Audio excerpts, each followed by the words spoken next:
to another informative Connectionology webinar. Thank you so much for joining us today. Your host, as always, Executive Director of Connectionology, Ginger Jarrett. Hi, everybody. Welcome and thank you so much for joining us today. I am so excited to present a brand new webinar for you and on a very interesting topic too, where you're going to have such a great time. I know that you're going to have lots of great questions, so I want to make sure that you add those to the chat box and to the Q&A box, because we're going to answer those at the end of the webinar because we have so many great things that we're going to cover. I also want to say a big thank you to HMR, to On Point Legal Nurse Consulting. You're going to meet them later on in this webinar, but we really appreciate everything that they do. Really great work over there, but because of them, we're able to continue doing all these great webinars for everyone to watch. We're going to go ahead and get started. We have so much to talk about, but I'd like to introduce everybody to Morgan Streetman, and I am so happy that he is back with us today. If you caught his webinar that he spoke on last week, it was very good, and we are just so happy to have him back. He is a lawyer that works out of Tampa, Florida. So he's actually practiced and he's able to, I guess, practice in Florida and even Mississippi, which is actually where he was born. And in addition to that, he has a wealth of experience in business transactions and disputes. He also advises a lot of small and closely held businesses on all their legal needs, which range from like contracts with customers and vendors, employee relations and human relation issues, as well as shareholder and member disputes, just to name a few.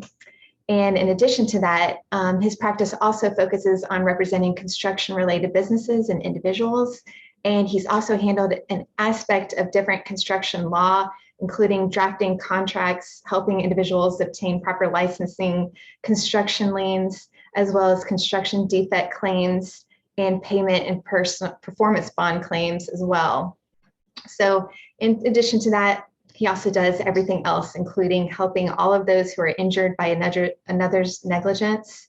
And that could be anything from like car or trucking accidents to dog bites, and to even those landlords who are allowing a criminal assailant to enter an apartment building, different things like that. So we're just so excited to have Morgan with us today. And he's also a radio talk show host. Morgan, what is the name of that talk show and how can people watch if they're interested? Well, Ginger, we decided to get really creative with the naming. So it's called The Morgan Streetman Show of all things. And that airs live every Monday at 10 a.m. here in the Tampa Bay area on 1010 a.m. Money Talk. And you can also find us on Rumble. You can find our past episodes. That is fantastic. I highly encourage everybody to Google that and to look it up. I'll also share it with everybody after this webinar as well. But anyway, Morgan, thank you so much for being with us today. I cannot wait to hear what John's going to talk about.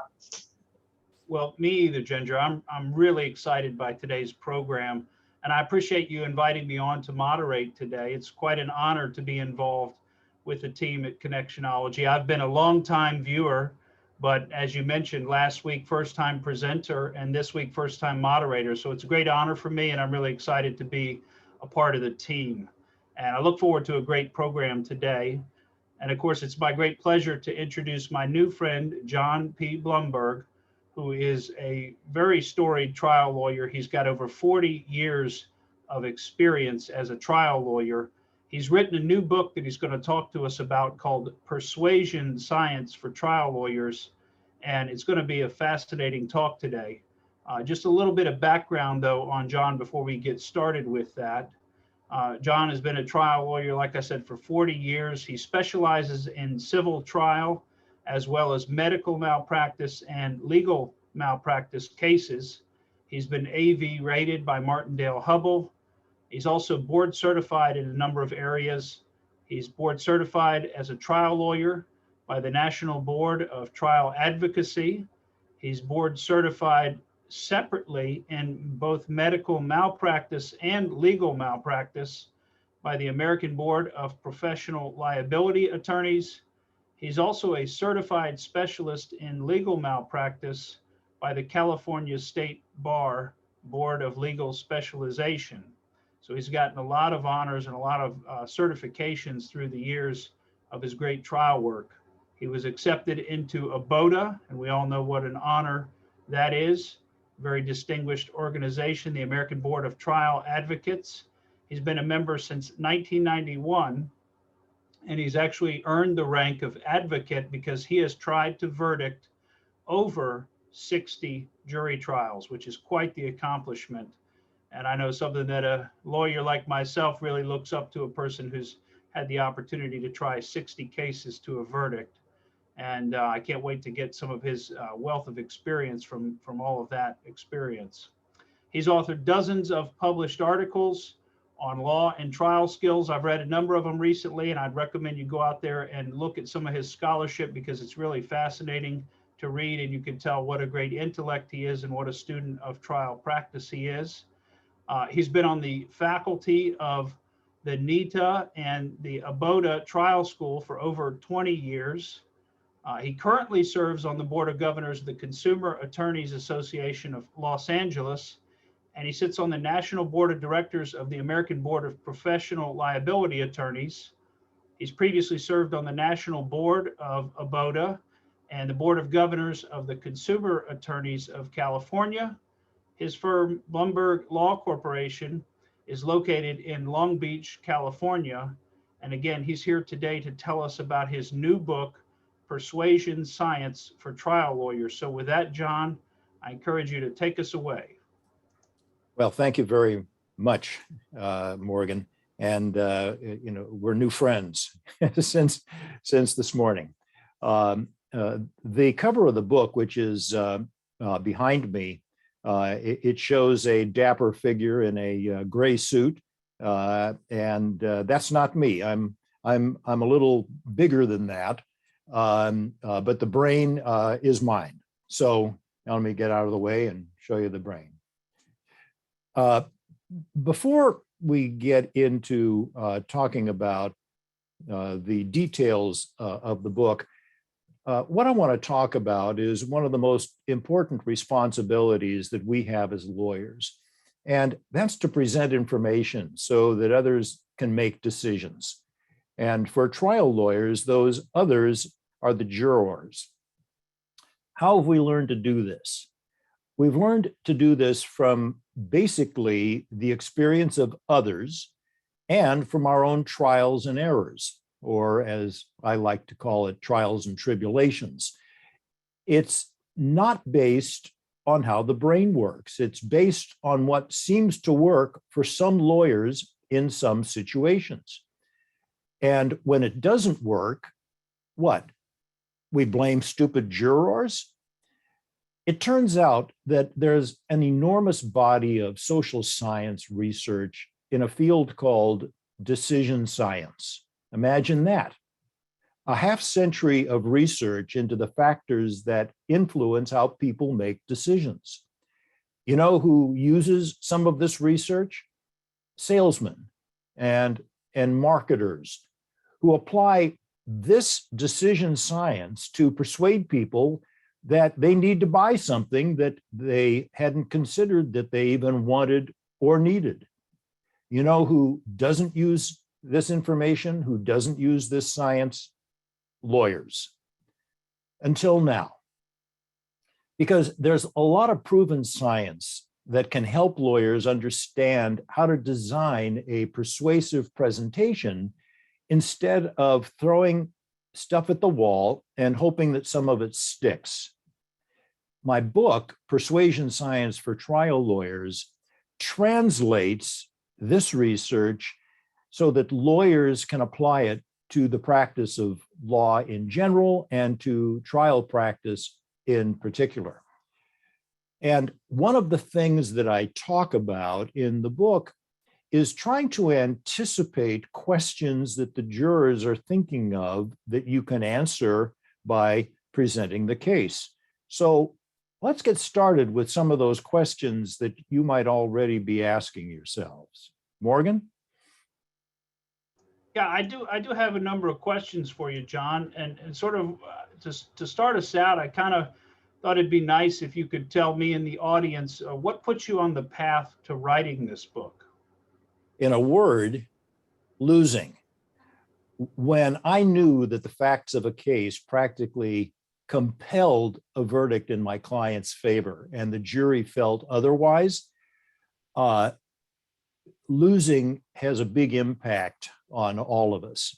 I'm pretty introspective, and I've thought about all the things that I must have done wrong. It would be really easy just to say, well, I did a great job. It was the jurors that weren't paying attention and were just stupid. But that's the easy way out. If they weren't paying attention, why weren't they paying attention? You know, we all want to believe that decisions that jurors make in response to our advocacy are the result of logic and common sense and critical thinking. But it turns out that something else is going on when we are putting on our cases that is resulting in an invisible cause, something that we aren't aware of. So I started reading about how people make decisions. And what I learned was that decisions that are based on so-called common sense, common sense was defined by Einstein as a collection of prejudices. And I think, depending on what you ask me, we can talk about these biases and prejudices, but common sense is the enemy of the trial lawyer, because when a juror or jurors resort to common sense, it means that they have stopped doing the hard work of critical thinking. So we've learned that emotions can overpower rational thought. It turns out that more information is less effective in persuading jurors than less information. So based on hundreds of these peer-reviewed journals that I studied, I was just amazed that it was there for the taking, but it hadn't been translated so that lawyers could understand it and use it. And so what put me on the path, to come back to what I said at the beginning, was to try to find the invisible cause that we lose cases. And the book finds many of those causes that we can now be aware of and work to avoid. And the title of the book is Persuasion Science for Trial Lawyers. So is this book only for trial lawyers, or is this book only about trials, or can this be applied to other areas? It's the focus at the beginning when I started writing it was for trial lawyers because it came down to what happens in trials. But then as I wrote the book, what I realized was that the majority of what we do, even as trial lawyers, is develop our cases. And the vast majority of our cases don't go to trial. They're settled after the discovery process. And so it's hugely important how we learn to persuade our clients, to deal with opposing counsel, to deal with courtroom personnel. And having to do this is so much more frequent than what we do when we walk into a courtroom to try a case. So the first 4 chapters of the book talk about dealing with your client, dealing with opposing counsel, trying to avoid all of the conflict that wastes so much time in the discovery process. And then starting with chapter 5, we start talking about the science. So, and even though you get into the science and it's the science for trial lawyers, it really can be applied to any situation where you have to deal with somebody else. And it may be a condominium board or a corporation board of directors. It may have to do with a committee that you're on or a local board that you're on. These principles apply uniformly, because what's a jury? Just a collection of citizens in one place to make decisions. So to answer your question, it's crucial to understand it for trial, but it really applies to everything that we do. I noted chapter 4 of your book is titled Be the Water, Not the Rock. So can you tell us what you meant by that and what that has to do with lawyers? Sure. As I was saying, a lot of what we do in preparing our cases in discovery results in unproductive conflict with opposing counsel. It's a complete waste of time, and it's a complete waste of money. And so when I was a little younger, I studied the martial art of Aikido. And this is a Japanese martial art that is based on not using force to get your way, but directing force that is used against you to get your way. And so this whole idea of be the water, not the rock, deals with flexibility. And I devote an entire chapter to that. Is there some part of the chapter that you could read to the audience that would encapsulate or shine a light on more of that concept for us? Yeah, I just happen to have it right here.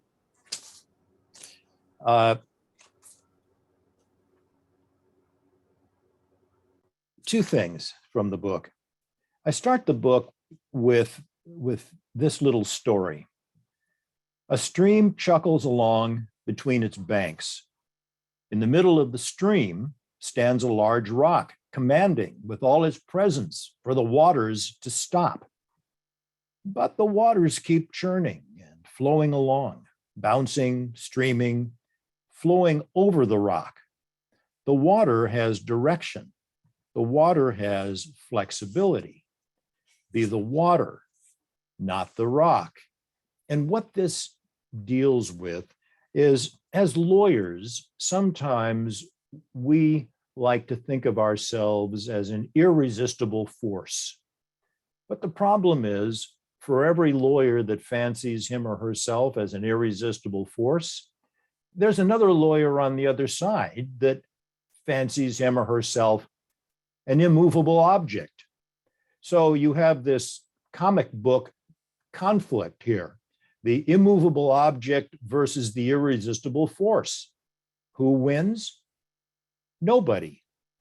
But if you can create flexibility, just like the water and the rock, you can use the situation to your benefit by getting around the immovable object. You can't go through it, you have to go around it. And so what I write about, and let me read this part where I say, in the battle between irresistible force and immovable objects, nobody wins.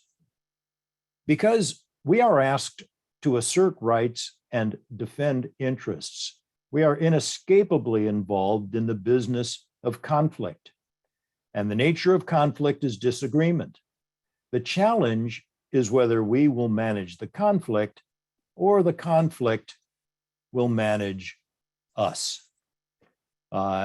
So I spend chapter 4 talking about how to give in to get your way, which is another way of saying that you make it appear to your opponent that you're giving in to them, when what you're really doing is accomplishing the goal that you set out to accomplish.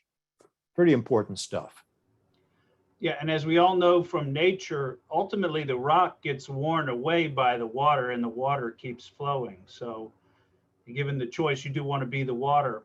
One of the things that you write about in the book is how to condense complex subjects into 3 points. And I've heard this made by many other authors, the importance of really condensing things to 3 points. Yeah.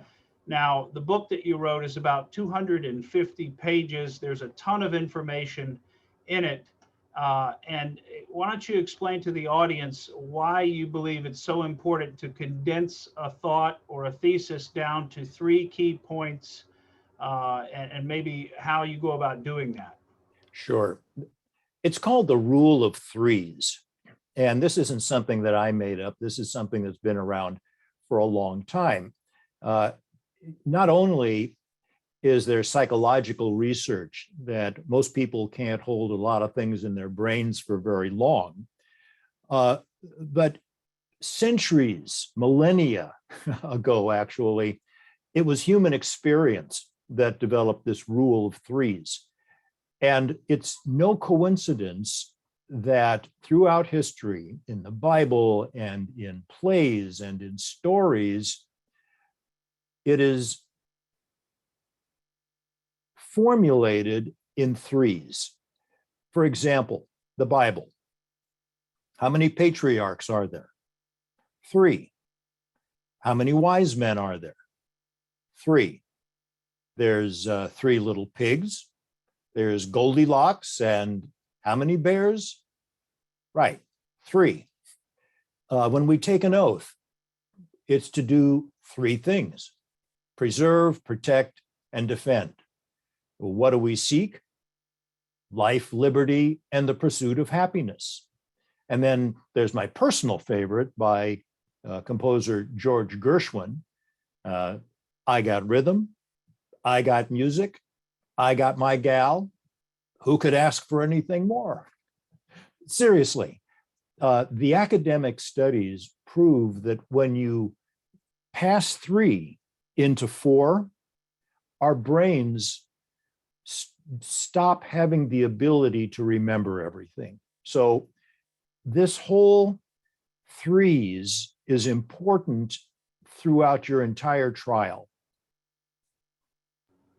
Well, and now I'm going to ask you to apply the rule to your book. And can you give us the 3 things, because I'm sure you did that. What are the 3 things that your book is about? Well, with the caveat that it's about a lot more than 3 things. If I were to describe the 3 most important groups of things, number 1, cognitive limitations. Number 2, information rejection. And number 3, belief systems. So I'm grouping this massive amount of cognitive and scientific information into 3 groups of things. And can you help us understand, help the audience to understand what you mean by the phrase cognitive limitation? Well, cognitive meaning what we're thinking, the ability to think, and limitation meaning it's not a perfect recording. It's not like a video that records everything. People have limitations on their ability to process new information and to remember what they hear. This is just a fact. And what do we as lawyers do? We just keep talking. So one of the important things that the book discusses is to describe this limitation by picturing a pitcher of water, full of water, and a drinking glass. Picture that. And then the pitcher starts pouring into the drinking glass. The pitcher contains all of the information that the lawyer thinks he has to prove during the trial. The drinking glass is the capacity of the jurors to retain the information. You can keep pouring into the glass. All of the stuff that is in the pitcher is not going to end up on the glass. It's going to end up on the floor. So if we think about that, we think about how we can present the information so it fits into the glass, because we cannot expect the jurors to remember everything that's in the pitcher. So when I talk about cognitive limitation, what it means is that there are serious limitations on the ability of jurors to retain information. And when their brains, how can I put this? When their brains get tired, they stop retaining the information. But you can't tell because they may be looking at you and nodding, but nothing is staying in their head. That's what a cognitive limitation is. Well, and I imagine that's different probably for every juror. And a gentleman such as yourself with the brain that size, as in the picture, Oh, yeah. you might have a higher limitation than some folks like myself who might have a little bit shorter attention span. So that's very important to keep all that in mind. Is there a part of your book? I'm sorry. Were you just talking? I must have been distracted. Exactly. And I didn't even notice that you were distracted because I thought you were listening to me. Yeah, before you ask another question, my dad was a trial lawyer, and early in his career, he was trying a case, and there was a woman on the jury sitting in the front row, and he's presenting his case, and she's just nodding like this, and he's thinking, "Wow, I am really making a connection with this woman." And after the case was over and the jury voted against him, including this woman, he asked this woman, he said, well, what happened? Why did you make the decision that you made? And this is how he relates it to me. Well, Mr. Blumberg, I'm just sorry that your client wasn't believable. Yeah. Well, it's just her natural mode of speaking, right? Is shaking your head yes. So yeah.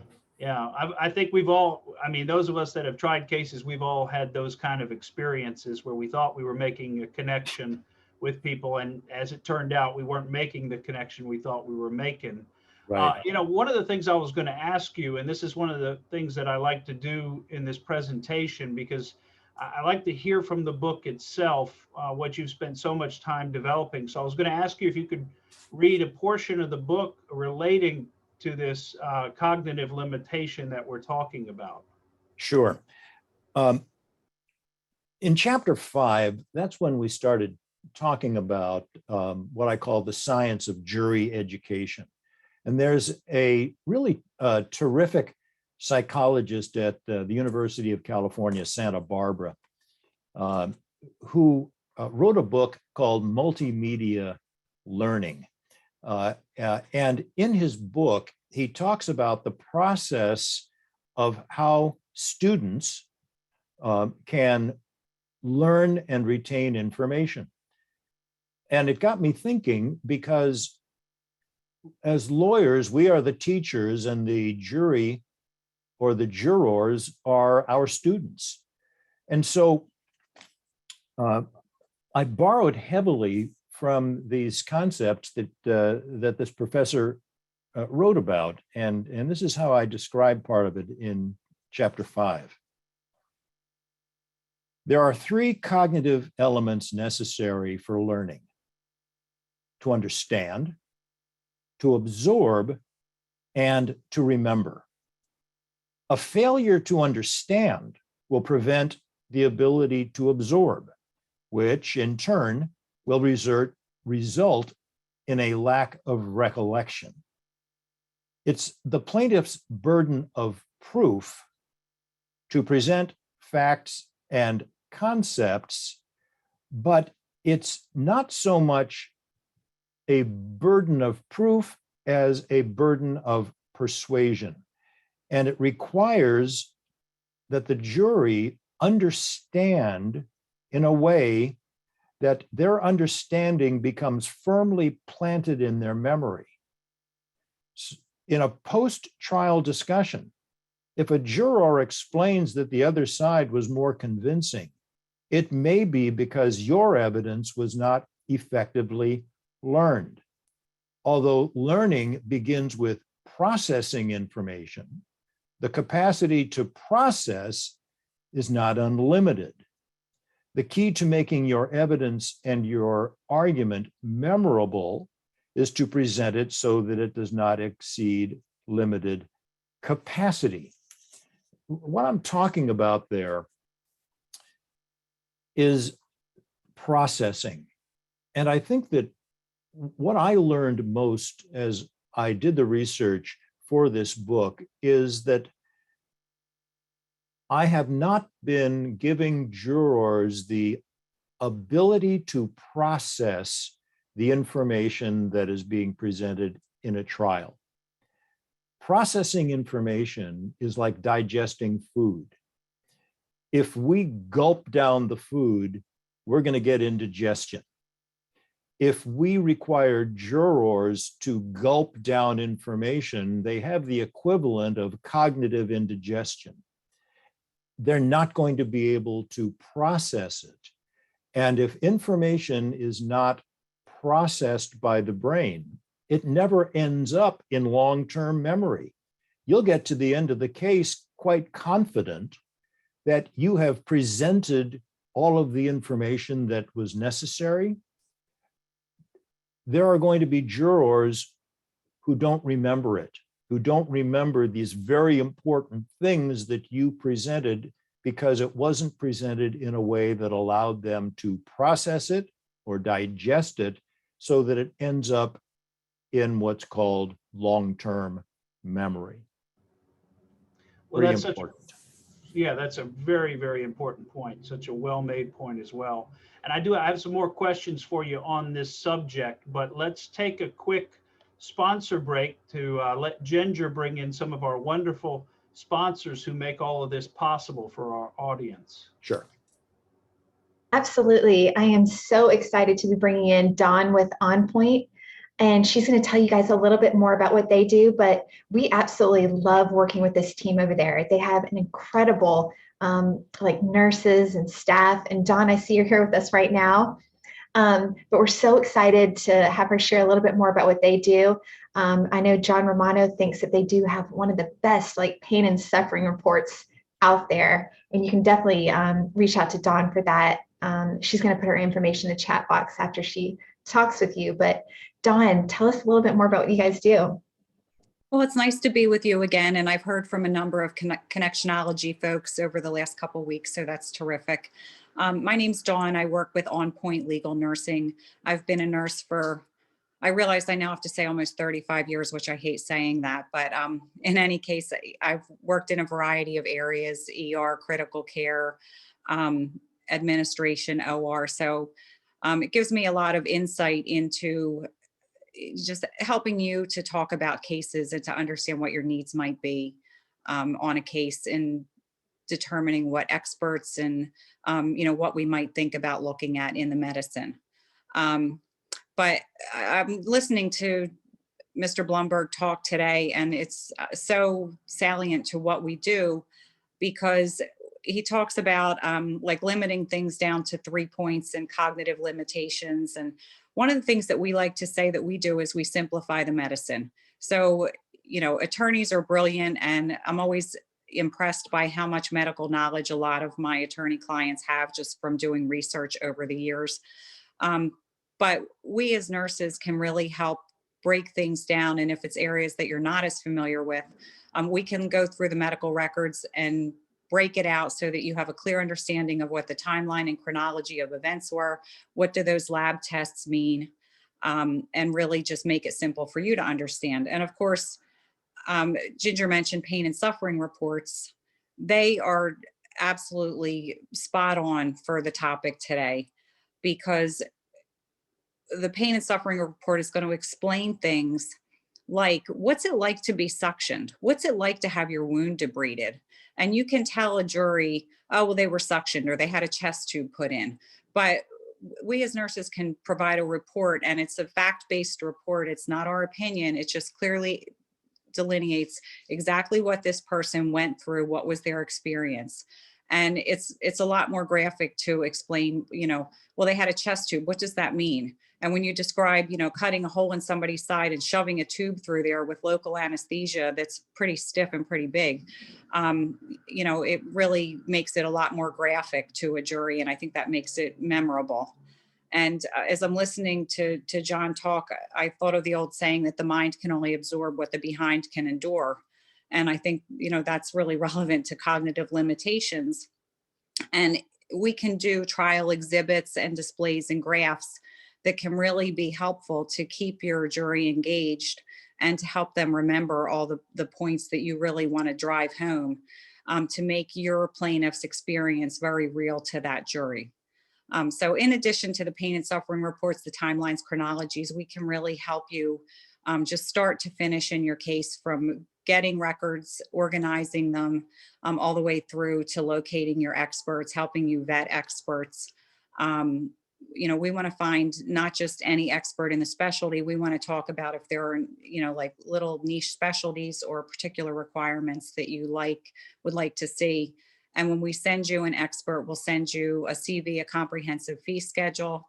And if you don't want to use them, it doesn't cost you anything. So it's kind of a no-brainer that you want to give us a try, talk about your cases, and see how we can collaborate to give you better outcomes and add value to your case. So I'll pop my information up on the chat box and hope to talk to some of you soon. Fantastic. Thank you, Dawn. And it makes me so happy that everyone is reaching out to you guys, because again, I mean, you do great work. And then also the fact that we can keep doing this for everybody, it really just warms my heart. So thank you. Thank you for your support, and definitely hope to see you again soon. Okay. Having me. All right, guys. Now I'm going to play just a quick video from Kyle with HMR. He's out traveling today, but he has created a special video for all of you guys. It'll just take a moment, and then we're going to get back to the discussion with John and Morgan. So let me go ahead and play this for you, and then Morgan, just let me know if everybody will be able to hear it in just a moment. Hey everybody, this is Kyle Kinberger with HMR Servicing. I'm the National Sales Manager for the company. Wanted to say a special thanks to Ginger and John at Connectionology for giving us an opportunity to come and speak to everybody today. At HMR, we handle all the medical funding needs for uninsured and underinsured plaintiffs who need medical treatment. And that could range from anything involving traumatic brain injury, spinal cord injury cases, burns, amputations. We also do a lot of pre-settlement funding here at HMR. Our goal is to serve the people who can't get the medical treatment they need because they've been involved in some type of accident. Work with thousands of law firms around the country and hundreds of medical providers, and we look forward to helping you if you need any assistance from us. Thank you so much for the opportunity to talk to you all. All right, and a big thank you again so much to Kyle and to HMR for all that you do. You guys know we love working with them. And I'm going to see if Ted can put Kyle's information in the chat box for him. Stay tuned, because Ted will be popping in at the end to do the coffee giveaway. And then also a real quick announcement. I wanted to thank HMR and all of our partners who are being involved with our Nashville Connectionology TBI seminar that we're doing April 30th through May 3rd. I really hope you guys will go to our website and check it out. There are over 30 speakers from all over the country. It's pretty incredible. We're going to do a live TBI mock trial. We're doing a fireside chat, welcome reception. I mean, you don't want to miss it. So stay tuned for that. And then now I'd like to bring it back over to Morgan and John. Thanks, Ginger. Let me ask you before you go away, though, you mentioned a coffee giveaway at the end. Tell us a little bit more about that. Do folks have to be online to win that? Absolutely. In fact, there are 2 giveaways today, because not only are we doing a live giveaway with someone who's going to win 4 bags of this freshly roasted coffee, and it lasts a while, I think, but it smells so good. And anyway, someone's going to win 4 bags of this coffee. And then as a very special giveaway, John is giving away a signed copy of his brand new book, Persuasion Science for Trial Lawyers, again, to a live winner. So you have to be watching. Great. So everybody stick around and put your questions in the chat box or in the Q&A for us, and we'll get to the audience questions at the end, but we'd love to have some audience participation on the questions. And I know we will. We always do at Connectionology. So it's great to have such a nice audience. And John, I want to bring you back in now and let's continue our discussion. And where we left off before the short break there, we were talking about a juror's ability essentially to digest information, and also the trial lawyer's considerations in the speed of feeding the information to the juror, so that a juror doesn't get indigestion in their brain from getting too much information. And you've used so many great analogies so far in the presentation. I think about the cup with the water running over and just being overfilled is such a great, clear analogy to bring it home as to what we're talking about here. But as we all know, all of us who are practicing lawyers, I mean, we do have a lot of information that is important, and we'd like to slim it down as much as we can, but there's still a lot we've got to get to. So, John, if you would, tell us a little bit about what happens when a lawyer needs to deliver a lot of information to a juror or to another audience, and are there ways that the lawyer can actually help the audience or the jury to understand all of that information that they're trying to deliver? Sure. Let me preface my answer by saying that when I wrote the book, I didn't want to make it about my experience, my great successes. What I was more concerned about were my great losses. And so when I did the research and I was finding this treasure trove of information that lawyers hadn't known about, I hadn't known about it. What I wanted to do was present, and as I said earlier, translate this information to what lawyers can use it, or how lawyers can use it. So when I'm saying, here's a way to do this, or here's a way to do that, it's not, oh, that John Blumberg is so smart. It's not. This is what the science is. This is what these peer-reviewed studies have shown. This is what psychologists and political scientists and sociologists have spent careers developing and refining and testing. And that's why every major point that I make has an end note reference. So if you are so inclined, you can say, well, I wonder where he came up with that. I came up with that from a specific study, from a text, from an article. You asked me, are there ways to help clients, audiences, juries understand this massive information that we always have?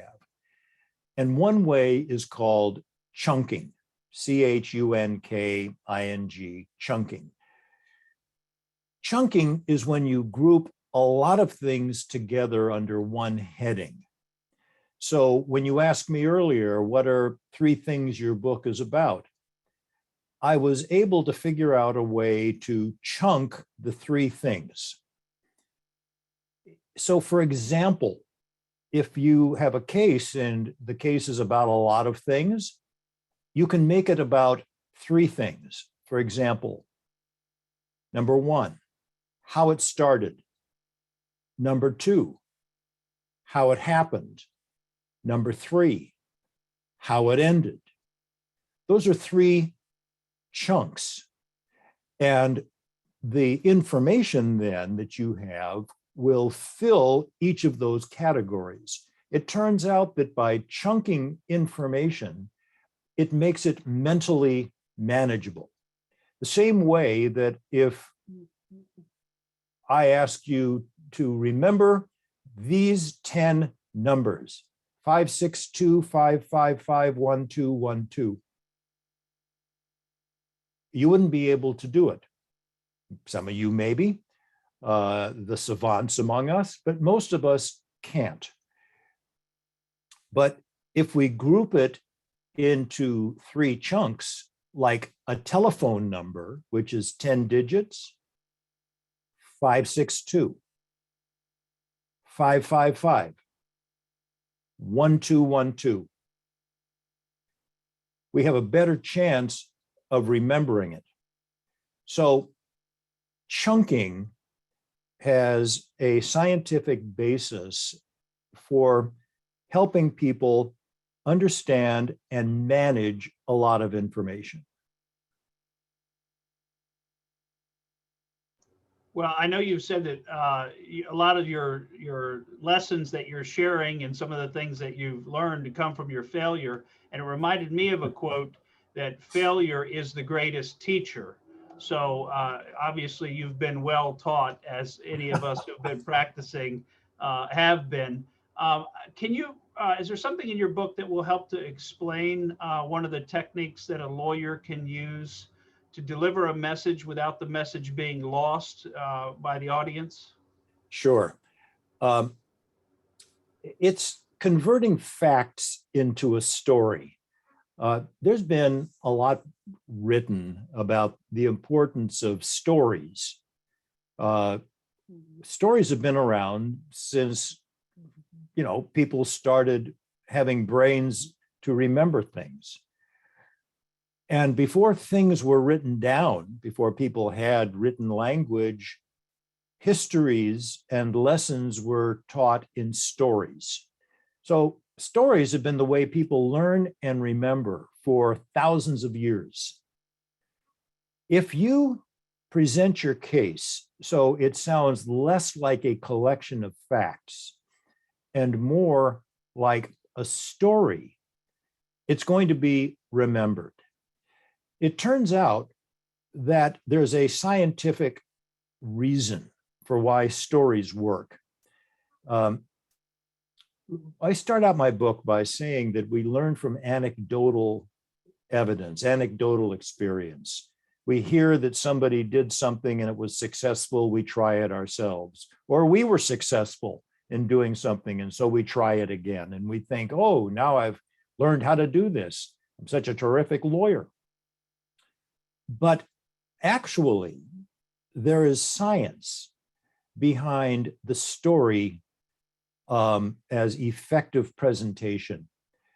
When the brain receives information in the form of a story, it goes to a different place than the place that it usually is in when it is doing what we call critical thinking. Critical thinking requires us, when we hear something, to make a counter argument. We hear the plaintiff was hit in the crosswalk. We think, well, why wasn't the plaintiff more careful? That's how the brain works. But when facts are presented in the form of a story, something happens to the brain.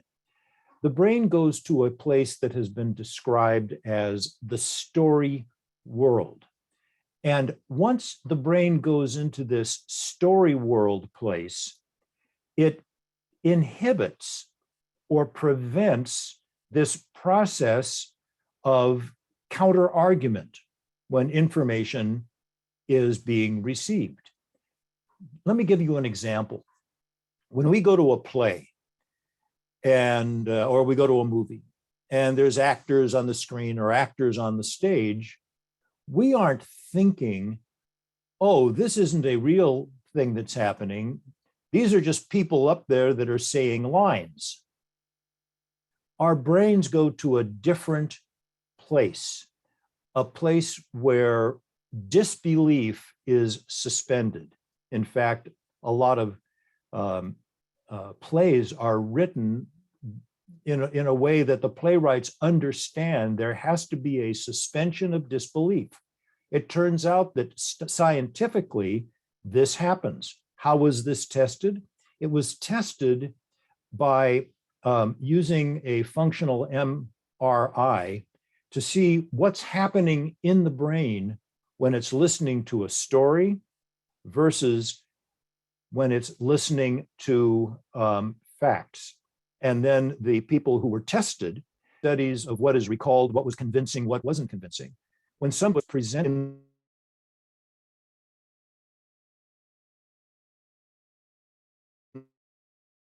the form of a story, it tends to be, and the studies have shown, it is more convincing.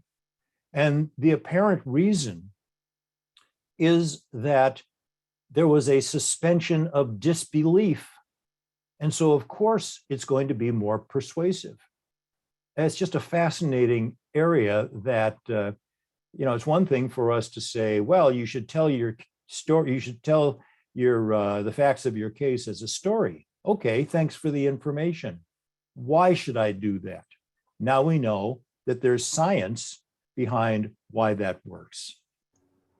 Well, you really are bringing the scientific angle to this, and I think you've almost anticipated the next question that I have, which relates to, we started out with breaking the book down into 3 areas, and we've talked about cognitive limitation, but the second one that you mentioned was information rejection. So can you help me and the audience understand what you meant by that chunk of the book, the look at information rejection? Sure. We already talked about the first reason that information is rejected, and that was the drinking glass and the water pitcher, where we haven't taken into consideration limited capacity. So we've talked about that one.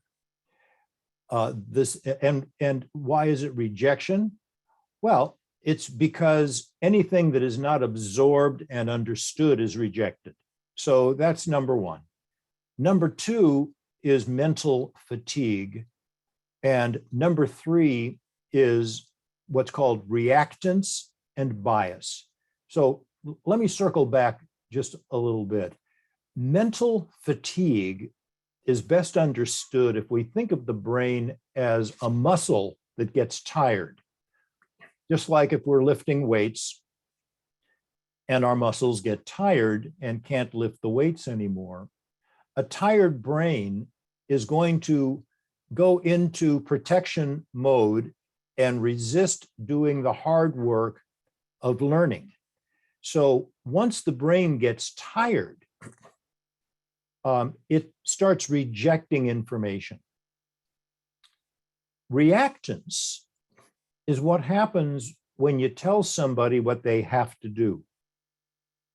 There was a psychologist in the mid-1960s, his name was Jack Brem, and he developed this reactance theory. And in all of the years since, this theory has been studied and modified and taken apart and put back together again. But what it comes down to is if you present information in your advocacy where a juror thinks you are telling them what they have to think, there's a knee-jerk reaction. And when I say knee-jerk reaction, I mean just like when the doctor hits your knee with the rubber hammer and your leg reacts. Knee-jerk reaction in the mind is you can't tell me what to do. It's not even conscious. It's an automatic reaction. So if you tell a jury, the evidence compels this result. Well, maybe that's what we think, but now we're telling them what they should think. And this is an automatic mechanism where they are likely to reject what you're saying. The last thing is bias. And when I say bias, bias doesn't mean not liking certain kinds of people or things. It's the way that everybody, each individual, understands how the world works. Bias is the lens or the lenses through which people see the world, and everybody sees it a little differently. And what I talk about in several chapters in the book is how you can recognize these biases. And it's not like anti-plaintiff bias. It is a bias in the way that someone sees the world that colors everything that they hear. So if what you say is contrary to the lens through which they see the world, they will reject it. If you tell them something that they perceive as being in order that you do something, they will reject it. If their brains are tired, they will reject information. And when too much information is received, they will reject it. That's what rejection is. Can you give us, John, an example from your book? I appreciated you reading some portions of the book, and I'd like if you could do that for the audience again. Read something in the book about why information is rejected, if you would. In chapter 10, the title of the chapter is Resistance to and Rejection of Advocacy. I started out with something that Groucho Marx said in a movie about 80 years ago, 90 years ago now, called Horse Feathers. And here's what he said, and I'm going to do it without the Groucho Marx accent. Your proposition may be good, but let's have one thing understood. Whatever it is, I'm against it. And even when you've changed it or condensed it, I'm against it. So that leads us into what I write about having to do with this whole concept of resisting and rejecting advocacy.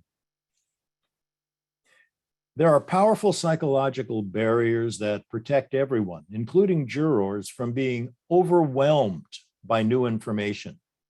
Components of these barriers might be described as a belief system or worldview in which people can make sense of their environment. To maintain the comfort of this status quo, the brain is skeptical. And this skepticism favors the defense because it can prevent juries from being persuaded by lawyers representing plaintiffs who are asking that the status quo be changed. The brain's resistance to persuasion cannot be overcome by overwhelming evidence or eloquent oration. When a person's belief is challenged with solid evidence to the contrary, the belief often becomes stronger. When people are told what they should believe, many reject the message and strongly consider the opposite. Each of these phenomena occurs in part because of how the brain works. And when the subject matter is complex, it is frequently rejected in favor of simpler explanations. Many political candidates are successful because they recognize that simple solutions and appeals to core beliefs often overcome logical explanations of how complex things really are. Every juror's brain is wired to resist persuasion and reject some of what they hear. Well, thank you for that. You know, some of this persuasion science is a little bit counterintuitive, and that's one reason I'm glad that you've done so much analysis and you've looked into the studies and the background to bring us the actual science and follow the actual data, and not just go with you know, our own beliefs and our own thought processes, because those may at their core be a little bit flawed.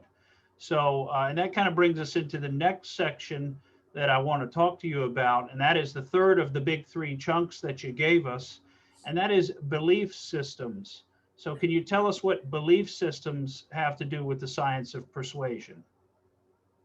Well, beliefs are the product of a lifetime of experiences, as well as a large dose of evolutionary biology. I'm going to get into that in a minute. But a belief system is an ideology. It's a set of principles that helps everybody interpret our reality.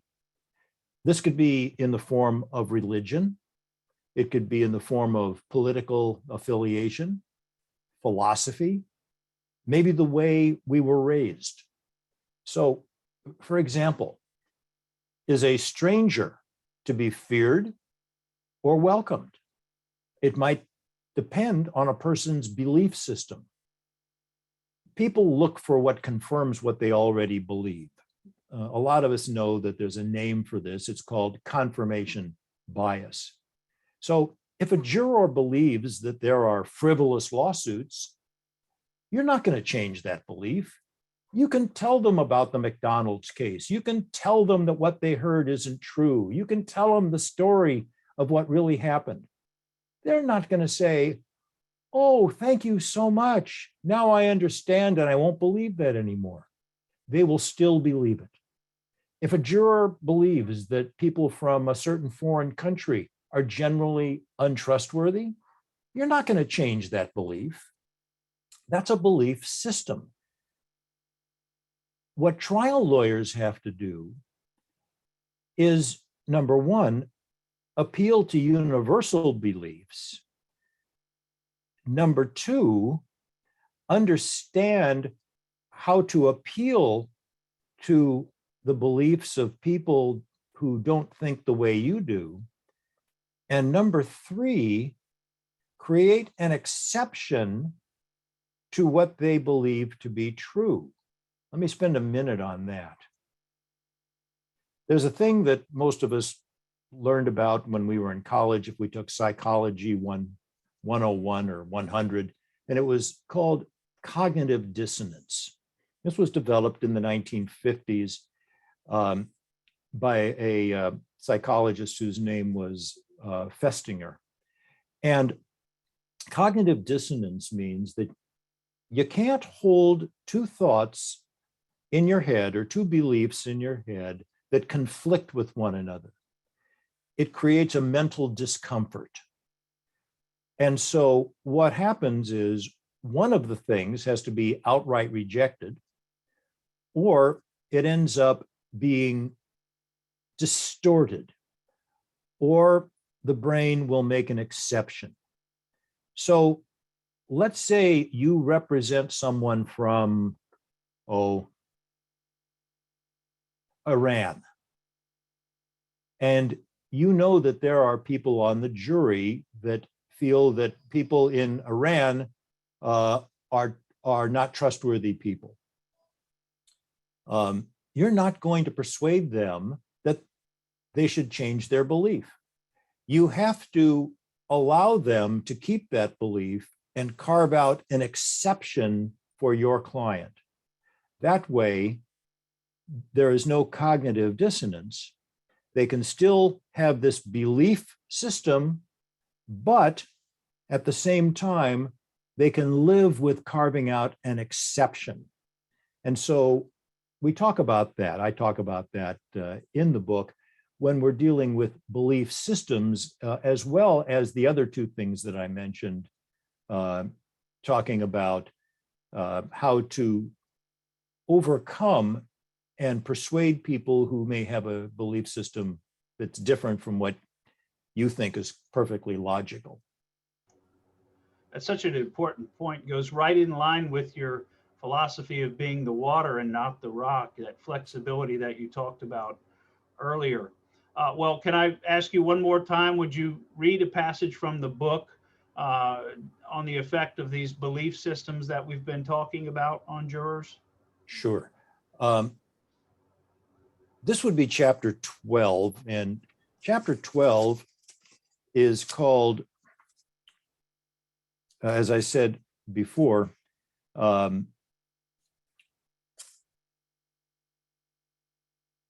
rejection of advocacy.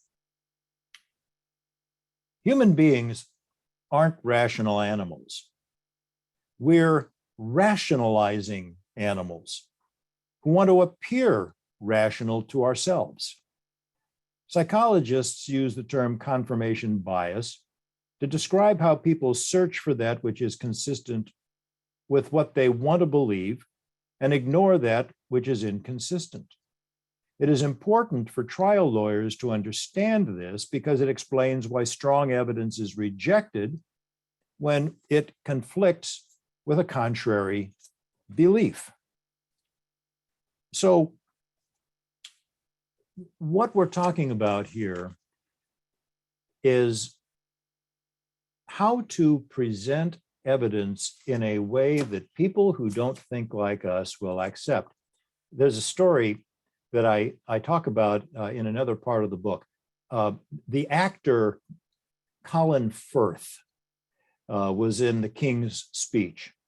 And not only is he a terrific actor, it turns out that he's something of an academic. And he funded an academic psychological study. When he was asked to describe it, he said, I want to find out what is biologically wrong with people who don't agree with me. So he funded this study. It turned out that there was nothing biologically wrong with people who disagreed with him.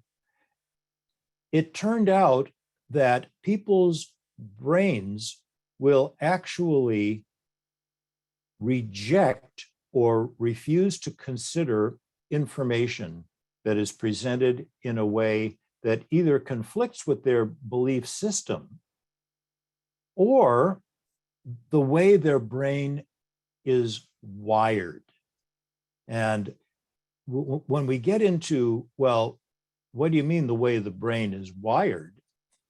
It's hardwired in everyone to receive or reject certain information. And it turns out in these fMRI studies that when information is received by someone who, let's say, has a conservative inclination, the brain does not light up the same way that it lights up in someone who has a liberal inclination. The brain actually is not even considering the information. And that was one of the things that this study that Colin Firth funded discovered, which brings us to, oh my God, how can I persuade people who aren't liberal or moderate like me? And that really dove into this whole subject of how do we persuade people whose brains aren't wired like ours? Well, so with so much of life in the media now being politicized, I assume that it's safe to believe that a pretty large part of people's belief systems, particularly jurors' belief systems, are going to be dependent on their orientation, whether they're liberal, moderates, or conservatives. Would you agree with that? Absolutely. And so from that, then how can trial lawyers appeal to people with these different belief systems? How can they appeal to liberals and conservatives? Because obviously you're going to probably have a mix on any jury that you pick. How can you appeal to people with these very different belief systems at the same time? Well, as I said, that question opens up what I think is the most interesting part of my book, and that is the evolutionary basis of how we survived as a species, and whether the balance of those survival instincts might make some people liberal and other people conservative. In other words, are people's brains hardwired to believe or disbelieve what they're told? And even though you haven't asked me, what I want to do is I want to read just a paragraph or so from the book in chapter 14, which is called Finding Shared Values of Liberals and Conservatives. Page 135 in your hymnal. Liberals and conservatives experience the world differently. The well-known senses of sight, touch, hearing, smell, and taste allow us to experience the world. The stimuli are identical, but experienced differently from person to person. This is due to differences in individual processing. In other words, everyone has filters that are due in large part to evolution. The earliest humans lived in an environment where they faced daily threats to their existence: wild animals, natural disasters, hostile neighboring tribes, injury, infection, death. They constantly face premature death or destruction. Fear of and protection from these negative consequences became a valuable trait that likely allowed their survival as a species and our existence today. Numerous studies have resulted in a theory that the fear of negative consequences created a negativity bias that affects everyone differently. For example, in a crisis, some see only danger, but others see opportunity. Therefore, the degree to which one's filter is focused on fear and negativity creates the liberal versus conservative belief system and worldview. Conservative and liberal values and concerns are a spectrum with moderates in the middle and extremists on the end or on the ends. And what I'm talking about here is that everyone is a mixture of traits. Conservatives, or those who have conservative inclinations, are more concerned with security than those who have a more liberal bent. Everybody has some concern about security, otherwise there wouldn't be an industry to make locks to go on doors so that we lock our doors. But in people with conservative leanings, and I say leanings because, as I said, conservatism, liberalism, moderates, these are a mixture. And there's no one size fits all. But when we talk about how our survival instincts going back millennia ago, where if somebody heard a rustling in the bushes, they had to assume there was a wild animal in there that was going to jump out and kill them. Because the people who didn't think that way, well, instead of having lunch that day, they were lunch that day. So today, those who are more conservative have a larger dose of these survival instincts. Is the person that comes into your camp, and I'm talking about millennia ago, from another tribe, are they a threat? Isn't it better to assume that they are? Because if you're wrong, they'll kill you. So those who have a larger dose of this are more likely to identify as conservatives, which is why there are more conservatives who are opposed to immigration policies than liberals. And it goes back to this survival of distrust of those who aren't in our tribe. So finding these values of liberals and conservatives is a huge challenge. And I talk about it in the book, and I give examples of how to appeal, how a plaintiff can appeal to conservative ideologies so that the conservative will say, I agree with what the plaintiff's lawyer is saying. Yeah, it's very interesting. It reminds me of a quote from a good friend of mine who says, there's opportunity in chaos. And, that's the way that he views chaos. And then sometimes I think, yeah, there's opportunity to get your rear end kicked in chaos. So it's interesting to look at the different ways we all view things, which are, as you're pointing out, the science shows us is hardwired within us evolution from eons past. We have these values and judgments hardwired in us. Well, one of the things your book does so well is it looks at persuasion science in every aspect of the trial, from jury selection all the way through to closing argument. So can you give the audience some examples of persuasion science in each phase of the trial?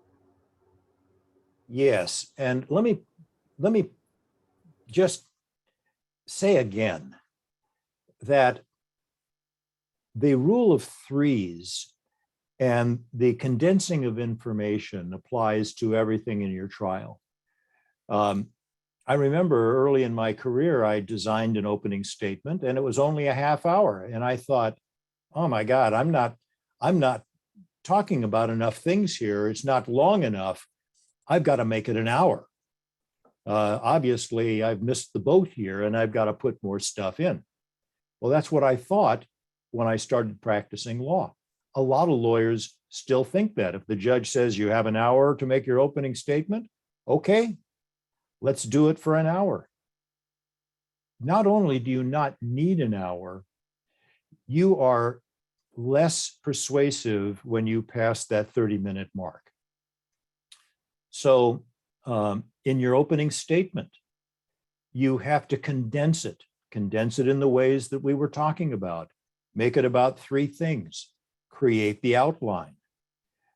Tell the jurors in advance what your outline is, what your case is, and give them the outline points before you give them the facts. Create the story. Tell your opening statement, make it a story. And I want to read something here that I thought of after we passed our discussion about stories. And it has to do with something I heard when I took a course 25 years ago, and I heard a version of this and I could never remember exactly where I had gotten it. And so I rewrote it. And this is what I write in the book. In the time of gods and goddesses, the goddess Truth walked naked into a village to enlighten the people. But the people shunned and ignored her. Dejected, she wandered into a forest where she met the goddess Story and told her what had happened. Take my cloak, Story said, and go back to the village. When goddess Truth returned to the village, the people welcomed her, listened, and believed her words. The moral? For naked truth to be accepted, it must have the cloak of story. Let me say that again. For naked truth to be accepted, it must have the cloak of story. So in your opening statement, you can incorporate this. When you have an expert witness in another phase of the trial, work with your expert witness when you ask him what the patient's history is, so that the expert does not give a clinical recitation, but tells it in the form of a story. That becomes effective. In final argument, it becomes effective. That's one way. In your presentation of your client, the plaintiff, and maybe the plaintiff has a lot they have to say, you have to ask a lot of questions. One of the ways you can use this science is to create the outline first and then fill in the details. How do you do that? One way is to ask a series of short questions, some of which may even be a little leading, but not so leading that it draws an objection. So that you create an outline. You might say, you might ask your client, can you tell us what you did for a living before the accident? And this is where you coach your client to say, well, I was a structural engineer. then you say, we'll get into that in more detail a little later. And then you ask the next question. And again, it gets a short answer, and you indicate you'll get into more detail later. And then you do the third one with the same, we'll get into more detail later. Why do that? You have to cultivate the brain to be ready to receive information. If it receives information and it's not prepared, it's never thought about it before, it's going to be busy figuring it out while you're asking your next series of questions. So the juror is going to be thinking about the first thing you talked about and kind of fleshing it out, and you're moving on. So they're missing the second, third, and fourth thing. Give them the opportunity to think about it a little by landing these outline points first. And then when you say, I'll come back to that, you come back to it. Let's go back to the first point. You said you were a structural engineer. What did you do in your job? Okay. You've already introduced this fact to the jury about them being a structural engineer or a kindergarten teacher or whatever it is. Now, the jurors are more receptive because their brains have started thinking about it. What I like to liken this to or compare it to is a farmer doesn't grow a crop by throwing seeds on dry earth. The earth, the ground, the soil needs to be cultivated first. Cultivate it first, put in the seeds, the crop grows. Cultivate the brain to being ready to receive the information so they're not hearing it for the first time. So these are different ways of using the science. Keep it short. Can I make this shorter? Can I make this, can I group what the plaintiff is talking about into 3 groups of things? Can I make what the doctor did in treating this patient about 3 failures? Are there 3 things that a doctor always has to do when they're doing an evaluation of a patient like this? These principles should be and need to be used in every single part of the trial. And just because the judge says you have an hour doesn't mean you should take an hour. Well, you know, that reminds me, one of the things that you said reminded me of the old military style of communication. I think you've got a slightly more sophisticated version of it. But as I remember it, it was tell them what you're going to tell them, and then tell them what you told them. And that's the way the military communicates. But it's that, like, you sort of outlining it for the jurors initially, so that when you go back and add the detail, they've got a place in their mind to anchor the detail. Right. And the saying, you know, which is one of these truisms, which may not be true. It says, tell them 3 times and it'll be effective. But why is it effective? You know, does it mean you have to say everything 3 times? Or do you have to present it in a way that allows the listener, going back to what I said at the beginning, to be able to digest it, to process it? Mm-hmm. Mm-hmm. Well, one of the other chapters of your book is entitled, Trust Me, I'm a Trial Lawyer. Tell the audience what you mean by that and what that has to do with science.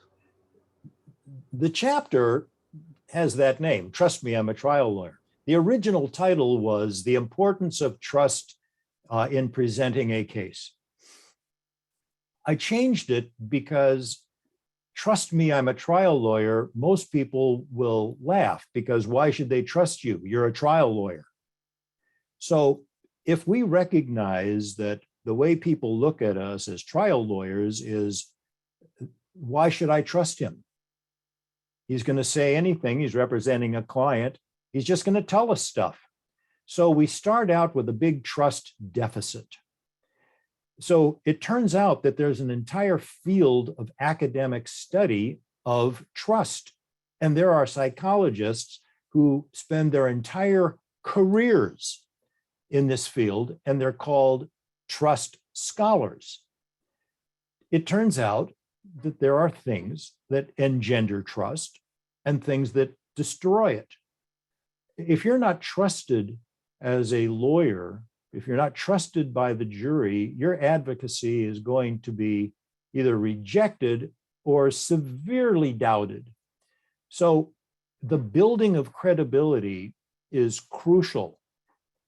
It starts out with when you walk into the room, how you're dressed, how you hold yourself, how you talk to other people, how you talk to opposing counsel, how you talk to the clerk, whether you are willing to admit a mistake, whether you are humble, because humility is a trait of trustworthiness.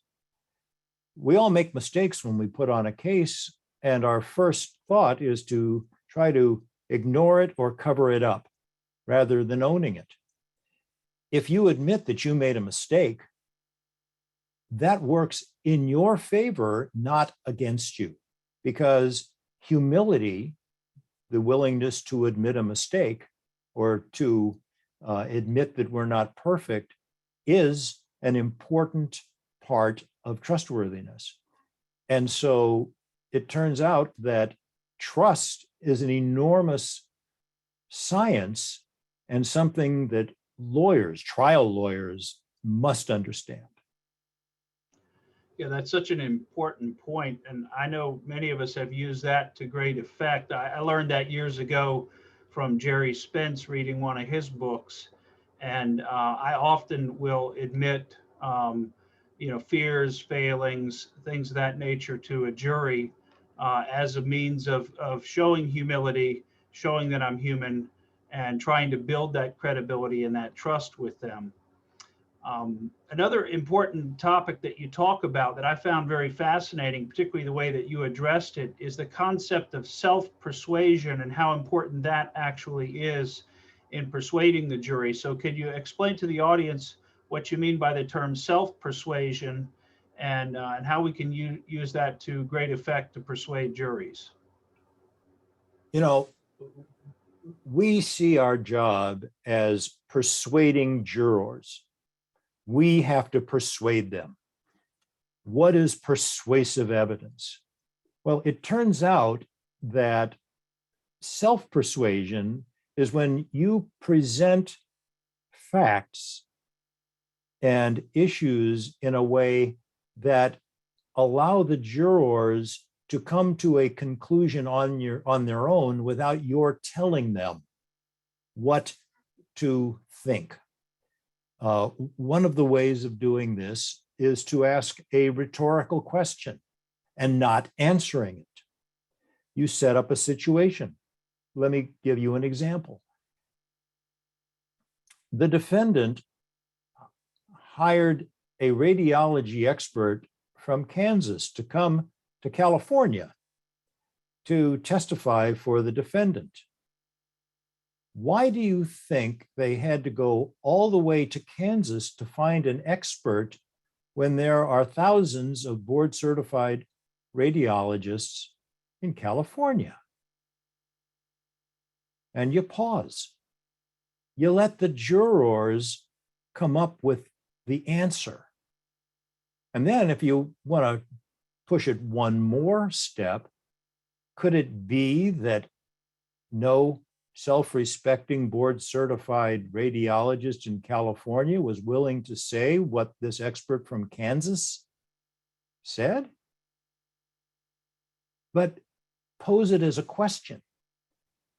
The jurors will then answer it. They will self-persuade based on how you set up the question. That's an example. That's a great example and one that I think we could all use. And it dovetails right with what you were talking about earlier about the resistance that people have to being told how to think about something. So you're just inviting them to make up their own minds and persuade themselves to your way of viewing it, which I think is a great technique and something that I'm going to try to use more and more now that I've been pondering it after listening to you and reading some of your other articles about it. Now, your book's available in both audio format and print. So this is kind of a trick question. Would you recommend that folks get it in audio, print, or both?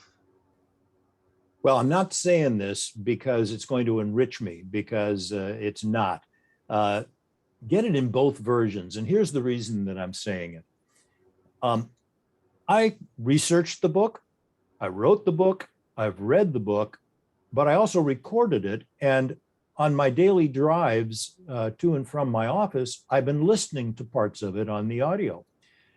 And as I'm listening, every once in a while, I'll think to myself, wow, that's a great idea. I need to do that. Wait a minute. How come I didn't know that before?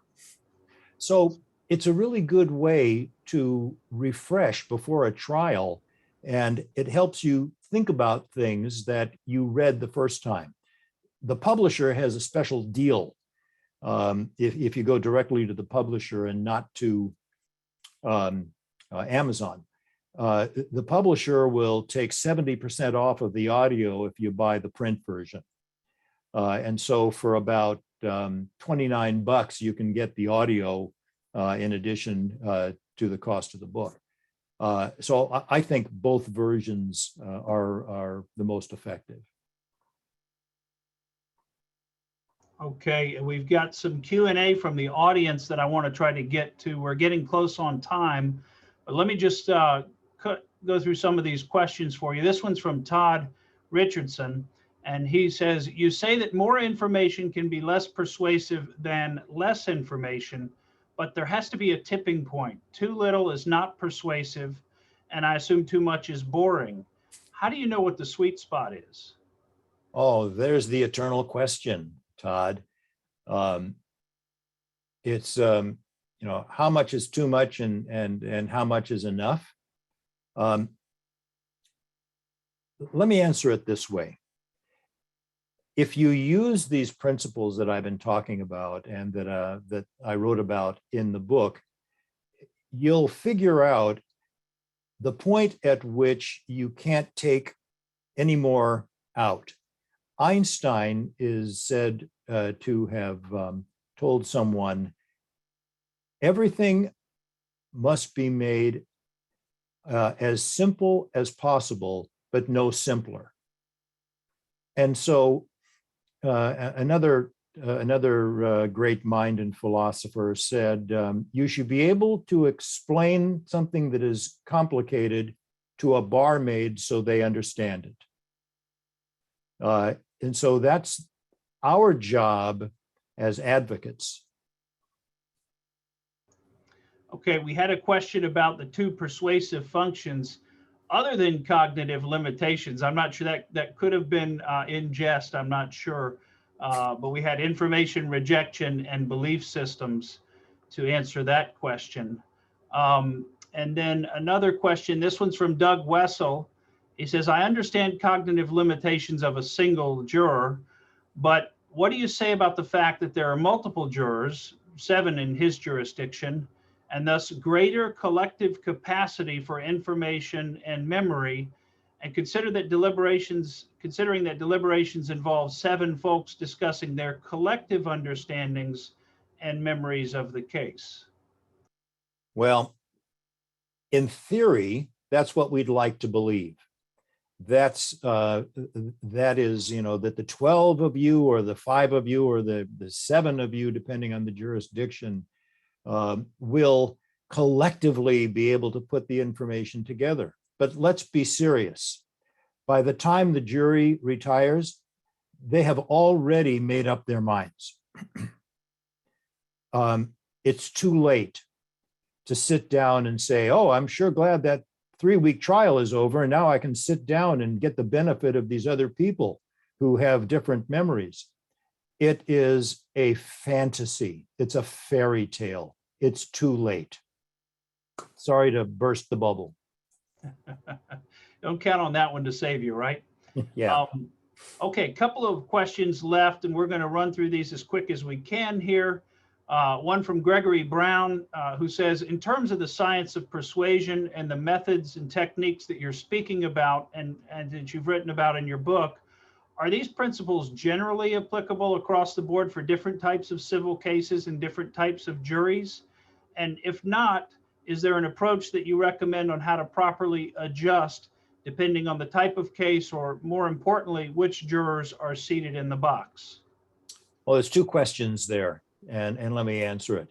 It applies to every single kind of case, whether it's a personal injury case, whether it's a copyright infringement case, whether it's a trip and fall case, whether it's a business dispute, whether it's a dispute over who owns stock. It applies across the board to everything. The second part of that question, though, is how do you know who to appeal to for what? Well, that's where you have to understand, as plaintiff lawyers, those with liberal inclinations are more friendly to us than those with conservative inclinations. We just know that. Not only do we know it, I cite a couple of studies that actually tested that. And so what's real important here is to couch your case to appeal to the conservative values, the rule-based values. Conservatives love rules and strict adherence to rules. We can use that by saying the rules are the standards of care. The rules are the laws. The rules are the things that protect all of us from those who would harm us. So that is a direct appeal to a conservative mindset. You appeal to them, they will agree with it. The liberals are going to go along anyway because they have more compassion generally and are more willing to compensate than conservatives, but conservatives are more punitive and will want to punish someone who broke the rules. So aim at the conservatives, but understand what their values are in knowing how to do that. Mm-hmm. And we could almost do a whole webinar, and maybe we'll have you back on that very topic. That's come up a number of times recently with Eric Hertz on punitive damages. And of course, I've read some of your articles on the reptile system. We all, I think, are familiar with reptile and those concepts. So that could be its own webinar in the future. Let me see if I can get to the last question here, and recognizing that we're getting tight on time, but I just want to get to the last question or two. Again, another one from Gregory Brown, who wants to know if there are specific words and phrases that the science advises against using by trial lawyers. So are there words and phrases that provoke that knee-jerk reaction that you were talking about, areas to stay away from for the good trial lawyer? Yeah, this is I devote a whole chapter to this, and this is this reactance thing. And how do you avoid the reactance? So there are trigger words. You must, the evidence compels. There is no way to evaluate this except this way. These are the things never to say. You should consider, is it reasonable that? This, of course, is your decision. These are things that soften this reactance and allow people to consider it, rather than saying, this is what you have to do. Use the word you should consider. Is it reasonable that? Pose it in the form of a question rather than as a statement. Mm-hmm. I did it once in a trial that worked, and I kept asking, was that reasonable? It was much more effective than my saying, that wasn't reasonable. Right. Well, you're investing yourself in the jury. You're investing in their credibility with you to let them answer the question rather than to tell them what they have to think, which is really important. Okay, last question from the audience. This is an interesting one because it seems like it might be simple, but I'd like to get your take on it. This one comes from Philip Baca, and that is, is it easier to persuade a 6-person jury or a 12-person jury, or is it the same? Oh my God. There's two things that are at war here.